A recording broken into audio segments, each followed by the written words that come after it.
দেব বাহু ডোরে, তাই তো দুহাত আমি বাড়ালাম।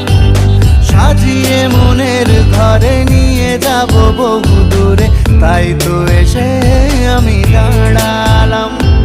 তোমাকে আপন করে রেখে দেব বাহু ডোরে, তাই তো দুহাত আমি বাড়ালাম। সাজিয়ে মনের ঘরে নিয়ে যাব বহু দূরে, তাই তো